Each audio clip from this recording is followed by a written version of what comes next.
Hello students, welcome to WB exam guide. তো আজকে যে টপিকটা আমরা পড়বো সেটা হচ্ছে মাইক্রো টিচিং। তো এর আগের ক্লাসে কিন্তু তোমাদের মাইক্রো টিচিং সম্পর্কে আমি ক্লাস করিয়েছিলাম। তো এই টপিকটা কিন্তু ভেরি ভেরি ইম্পর্টেন্ট, ঠিক আছে? এই টপিকটা ভেরি ইম্পর্টেন্ট। এই টপিক থেকে প্রশ্ন আসার এবার সম্ভাবনা রয়েছে অনেকটাই, কারণ 2023 সালে যে তোমাদের পরীক্ষাটা হয়েছে সেখানে কিন্তু এই টপিক থেকে প্রশ্ন এসেছিল। তোমরা ওয়ান স্ক্রিন দেখতে পাচ্ছ, এই প্রশ্নটা এসেছিল। তো এই টপিক থেকে আবারও প্রশ্ন আসার অনেক সম্ভাবনা রয়েছে। এই টপিকটার প্রথম পার্ট 1 কিন্তু তোমাদের করানো হয়ে গেছে। আজকে এই টপিকের আমি পার্ট 2টা করাবো, ঠিক আছে? আজকে হবে কি আমাদের পার্ট 2 করানো হবে।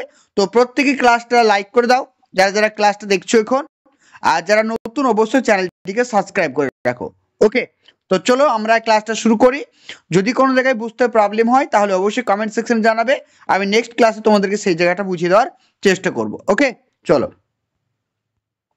দেখো, এর আগে আমরা যেটা পড়েছিলাম যে অ্যালেন নামে একজন ব্যক্তি, তিনি কিন্তু মাইক্রো টিচিংয়ের জনক বলা হয়। আমরা এর আগে দেখলাম যে অ্যালেনকে কি বলা হয়, মাইক্রো টিচিংয়ের জনক বলা হয়।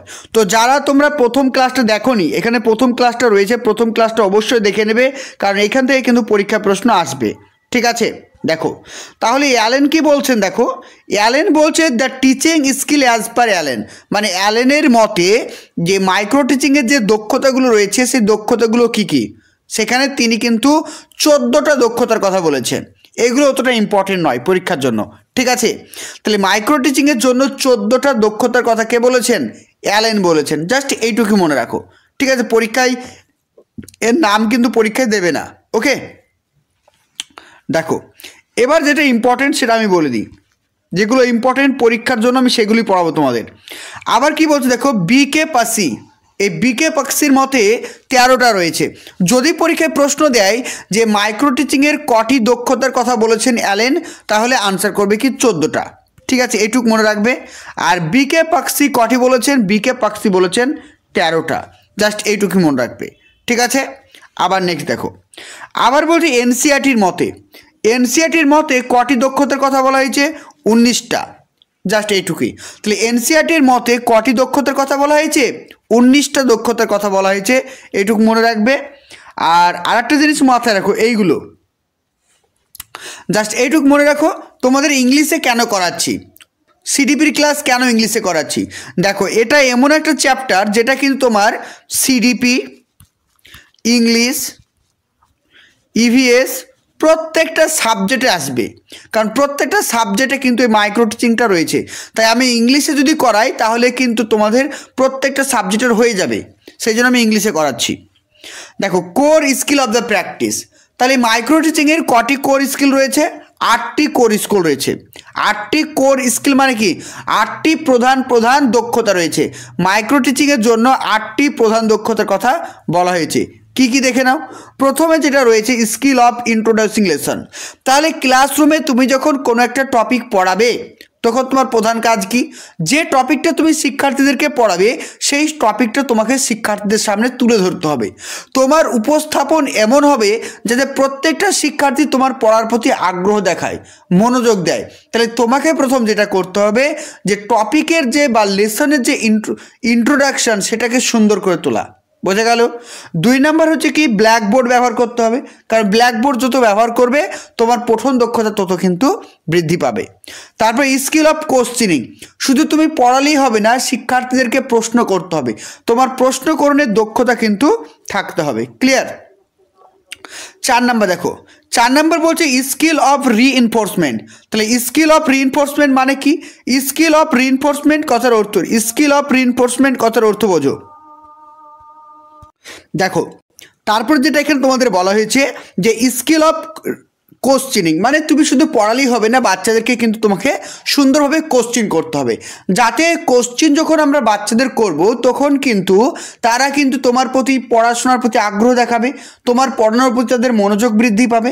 তাই কোশ্চেনিং দক্ষতা কিন্তু বাড়িয়ে তুলতে হবে। নেক্সট বলছে স্কিল অফ রিইনফোর্সমেন্ট। রিইনফোর্সমেন্ট মানে কি? রিইনফোর্সমেন্ট কথার অর্থ হচ্ছে শিক্ষার্থীদেরকে উদ্দীপক দেওয়া, প্রেরণা দেওয়া। তাহলে শিক্ষার্থীদেরকে যাতে আমি আমার পড়াশোনার প্রতি মনোযোগে করতে চাই, তাহলে তাদেরকে কি দিতে হবে? বিভিন্ন রিইনফোর্সমেন্ট। রিইনফোর্সমেন্ট হতে পারে ভার্বাল, হতে পারে হয়তো গুড বয়, গুড গার্ল, এগুলো কি? এগুলো হচ্ছে এক একটা রিইনফোর্সমেন্ট। তারপর নেক্সট দেখো skill of stimulus variation. Stimulus variation মানে কি, যে শিক্ষার্থীদেরকে সঠিকভাবে শিক্ষাদান করার জন্য কি করতে হবে, উদ্দীপনা জাগিয়ে তুলতে হবে। ভেরিয়েশন মানে কি, বিভিন্ন ধরনের উদ্দীপনা, কখনো কখনো গল্পর ছলে, কখনো কখনো গানের মাধ্যমে, কখনো কখনো আবৃত্তির মাধ্যমে, অর্থাৎ বিভিন্ন উপায়ে শিক্ষার্থীদেরকে পড়াচ্ছ। এই যে পড়ানোর বিভিন্ন যে টেকনিক ফলো করছো সেটা কি বলবো, stimulus variation. Skill of explaining, যে জিনিসটা দেখো আমি তো তোমাদেরকে রিডিং বলে যাচ্ছি না, আমি কি করছি, প্রত্যেকটা পয়েন্ট সম্পর্কে তোমাদের এক্সপ্লেন করছি যাতে জিনিসটা তোমরা ভালো করে বুঝতে পারো। এটা কি বলছে কি, স্কিল অফ এক্সপ্লেনিং, বোঝা গেল, skill of explaining. Next 7 number দেখো, 7 নাম্বার বলছে স্কিল অফ প্রবিং কোশ্চিন। মানে প্রবিং কোশ্চিন মানে কি, এমন ধরনের প্রশ্ন করতে হবে যেটা তোমার সহজ থেকে ধীরে ধীরে ধীরে ধীরে জটিলের দিকে যায়। তুমি হট করে কোনো শিক্ষার্থীকে জটিল প্রশ্ন করে বসবে না, এতে শিক্ষার্থীরা ভয় পেয়ে যায়, তারা আনসার করতে ভয় পায়।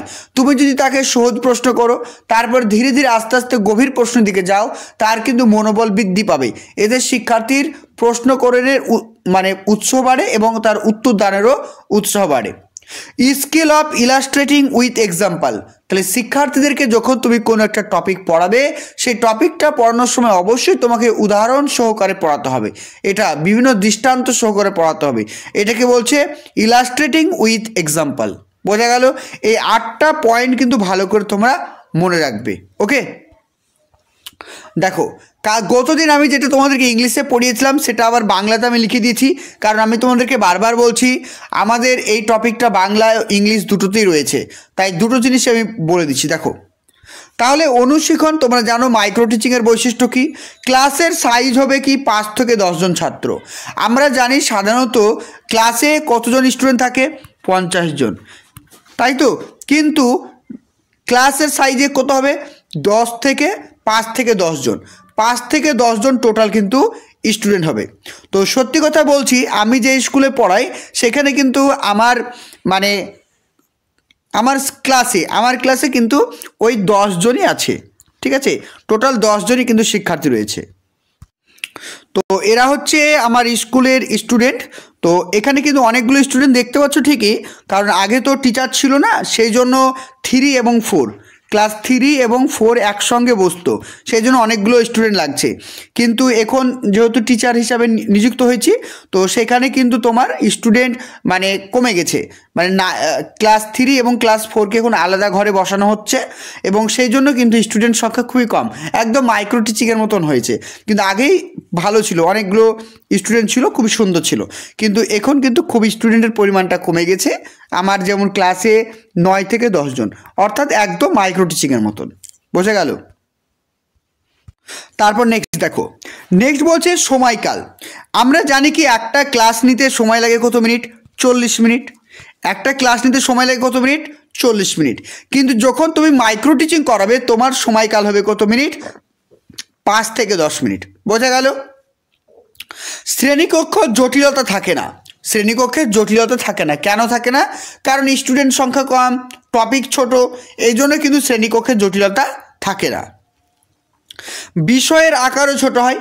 যেমন দেখো, কোনো একটা ক্লাসে যখন আমি পড়াই তখন পুরো একটা টপিককে আমাকে একই দিনে পড়াতে হয়, কিন্তু যখন আমি মাইক্রো টিচিং করাবো ওই 5 থেকে 6 মিনিটের মধ্যে, তখন কিন্তু পুরো টপিকটা না পড়িয়ে আমি সেই টপিকের একটা ক্ষুদ্রতম অংশকে পড়াবো, অর্থাৎ বিষয়ের আকার কিন্তু এখানে ছোট হয়ে যাবে। নেক্সট দেখো, নেক্সট বলছে অনুশীলনের তাৎক্ষণিক প্রতিক্রিয়ার উপরে গুরুত্ব দেওয়া হয়।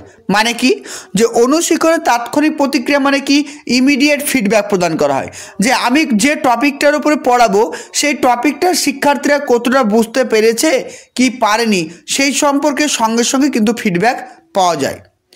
অনুশীলন একটি বিশ্লেষণাত্মক প্রক্রিয়া। বোঝা গেল? অনুশীলনটা কি, অনুশীলন হচ্ছে কি, বিশ্লেষণ করা, অর্থাৎ কোনো একটা বড় জিনিসকে ছোট ছোট অংশে ভেঙে পড়ানো, এটাকে বলছে কি বিশ্লেষণাত্মক। তাহলে এই 6টা পয়েন্ট কিন্তু ভালো করে মনে রাখবে। মাইক্রো টিচিংয়ের বৈশিষ্ট্যগুলো ভালো ভালো করে মনে রাখবে, কারণ এগুলো থেকে পরীক্ষায় প্রশ্ন এসে থাকে। এছাড়াও কি কি রয়েছে দেখো, এছাড়া আরও কিছু বৈশিষ্ট্য রয়েছে। অনুশীলন একান্তভাবে কোনো শিক্ষকের পারদর্শিতা বৃদ্ধির জন্য প্রশিক্ষণ দেওয়া হয়। তাহলে পরীক্ষায় যদি প্রশ্ন আসে যে মাইক্রো টিচিং বা অনুশিক্ষণ কাদের জন্য, তাহলে আনসার হবে কি হবু শিক্ষক। যারা ট্রেনিংরত শিক্ষক রয়েছেন তারা হচ্ছে অনুশীলনের জন্য করা হয়, তাদের জন্য। অনুশীলন বিশ্লেষণধর্মী বা অ্যানালিটিক্স, মানে যে কোনো জিনিসকে ছোট ছোট অংশে ভেঙে ভেঙে শেখানো হয়, অর্থাৎ বিশ্লেষণধর্মী। শিক্ষার্থীর সংখ্যা কম থাকে, যেটা তোমাদেরকে বললাম, শিক্ষার্থীরাই শিক্ষক এবং শিক্ষার্থী। তাহলে অনুশীলনের ক্ষেত্রে কী হয়, যখন তোমরা ডিএলএড করেছিলে তখন তোমরা প্রত্যেকে জানো তোমরাই হচ্ছ শিক্ষক আর তোমরাই হচ্ছ শিক্ষার্থী। তাহলে অনুশীলনের ক্ষেত্রে শিক্ষার্থী ও শিক্ষকরা কিন্তু একই রকমের। নেক্সট বলছে 5 নাম্বার, শ্রেণী পরিস্থিতি কোনো কোনো সময় কৃত্রিম হয়। তাহলে বুঝতে পারছো, কারণ এখানে তো ন্যাচারাল স্টুডেন্ট থাকে না, আমার ক্লাসের আমার যে সহপাঠীরা রয়েছে তারাই তো স্টুডেন্ট হয়, যে কারণে ক্লাসের যে মানে এনভায়রনমেন্ট সেটা কিন্তু অনেক সময় আর্টিফিশিয়াল বা কৃত্রিম হয়ে যায়। ক্লাসের সময়কাল হচ্ছে 5 থেকে 6 মিনিট। ফিডব্যাক সঙ্গে সঙ্গে দেওয়া হয়, যেটা তোমাদেরকে এর আগে বললাম। শিক্ষার্থী শিক্ষক তার ত্রুটি সম্পর্কে সঙ্গে সঙ্গে জানতে পারেন, যে শিক্ষক মহাশয় যে টপিকটা পড়াচ্ছেন সেই টপিকে যদি কোনো ত্রুটি থাকে সেটা কিন্তু সঙ্গে সঙ্গে জানতে পারেন। অনুপাঠিকা, পর্যবেক্ষণ, বিশ্লেষণ প্রকৃতি, অনুশীলন, মূল্যায়ন, কৌশল, এই 6টি স্তরের পর্যায়ে আবর্তিত হয়। আমরা এটা কিন্তু জানবো এবার, ঠিক আছে। তো বাকিটা পড়ানোর আগে তোমাদেরকে একটা কথা বলি, আমাদের কিন্তু পেড ব্যাচের ক্লাস স্টার্ট হয়ে গেছে। তো তোমরা 2024-এর জন্য যারা প্রস্তুতি নিতে চাইছো, 2024-এর জন্য যারা প্রস্তুতি নিতে চাইছো তারা অবশ্যই আমাদের এই অফিসিয়াল নাম্বারটিতে যোগাযোগ করো, 9647300217। নাম্বারটা নোট করো, 9647300217। এটা আমাদের হোয়াটসঅ্যাপ অফিসিয়াল নাম্বার। তো তোমরা আমাকে এই নাম্বারে কন্ট্যাক্ট করো এবং আমাদের অ্যাডমিশনের পুরো প্রসিডিওর তোমরা জানতে পারবে। কারণ তোমাদেরকে এই জন্যই বলছি, যারা পরীক্ষা দেবে তারা হয় আমার কাছে বা অন্য কোনো স্যারের কাছে এখন থেকেই পড়া শুরু করে দাও। কারণ প্রশ্নের যে লেভেল, সেখানে যদি তোমরা দেরি করো তাহলে কিন্তু তোমরা নিজেদেরই ভুল করছো। তাই যারা যারা অ্যাডমিশন নিতে চাইছো 9647300217-এ কন্ট্যাক্ট করো। আমাদের ক্লাস হয়ে থাকে টিচমিন্ট অ্যাপে, রেগুলার প্রতিদিন class, live class, recording class, PDF সব কিছু তোমরা পেয়ে যাবে। তো তোমাদের প্রিপারেশন থাকছে আর রেগুলার মক টেস্ট নেওয়া হবে। তো তোমরা যারা অ্যাডমিশন নিতে চাইছো 9647300217। ফিজের কথা ভাবছো? একদম চিন্তা নয়, আমাদের ফিজ একেবারে কম। তো বিশদ জানতে তোমরা যোগাযোগ করো 9647300217।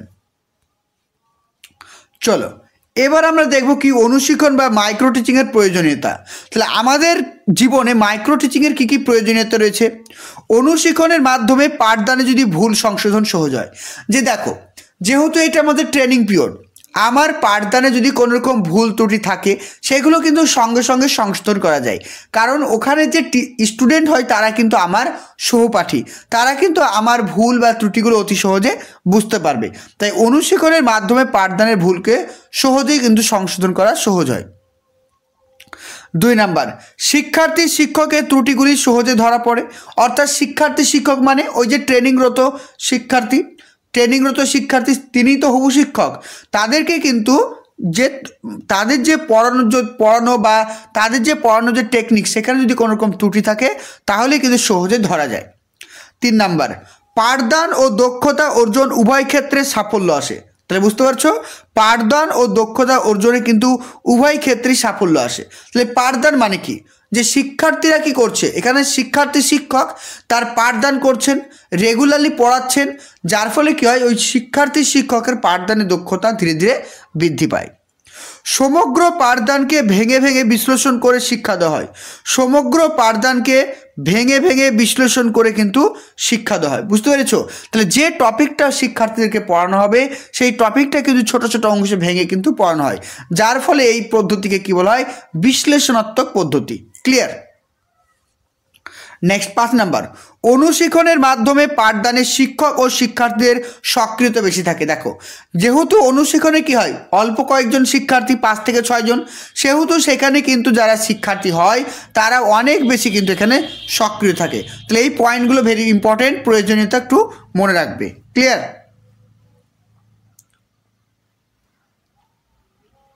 চলো এবার আমরা যেটা পড়বো সেটা হচ্ছে কি অনুশীলনের সুবিধা।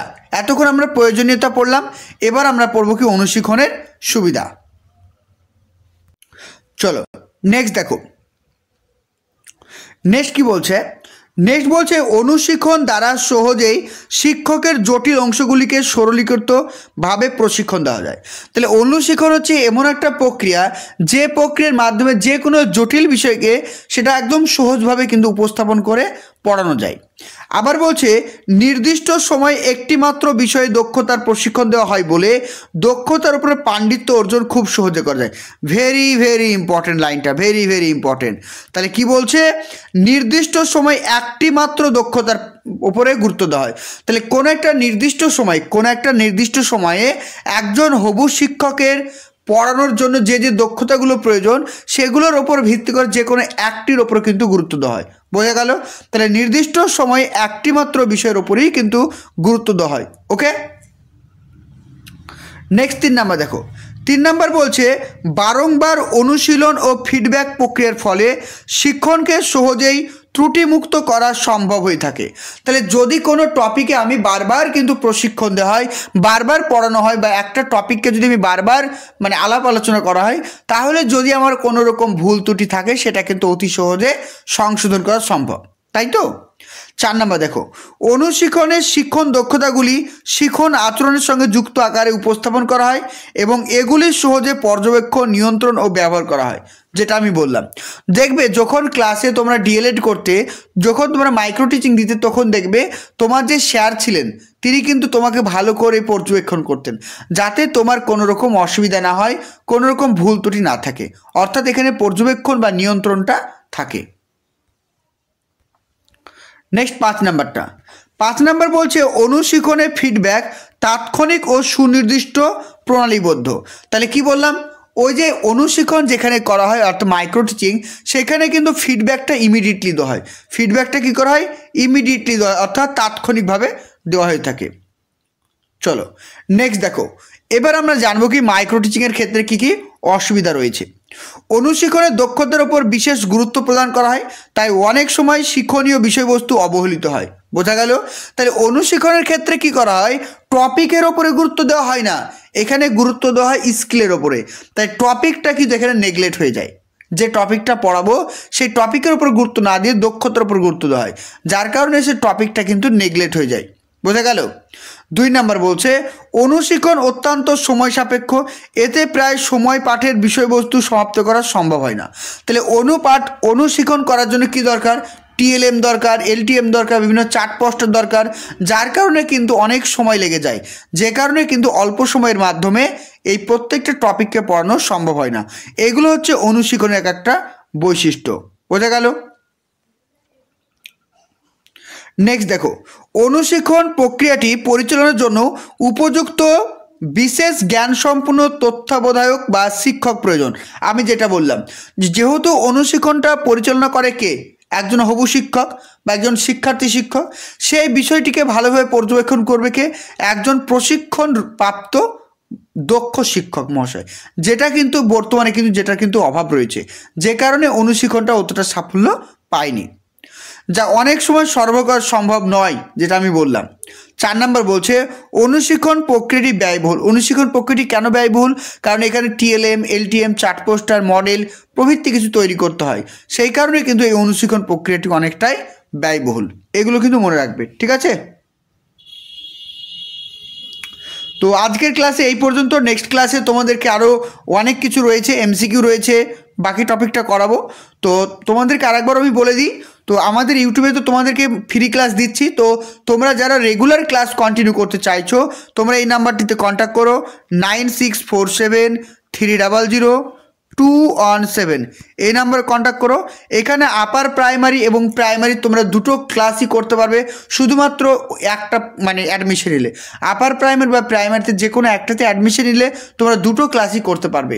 তো তোমরা যারা পড়াশোনার জন্য প্রস্তুতি নিচ্ছ 2024-এর জন্য, এই নাম্বারটিতে কন্ট্যাক্ট করো, 9647300217। বিশদ বিবরণ বা বিশদ ডিটেলসে তোমরা কিন্তু পেয়ে যাবে। ওকে, চলো, থ্যাংক ইউ।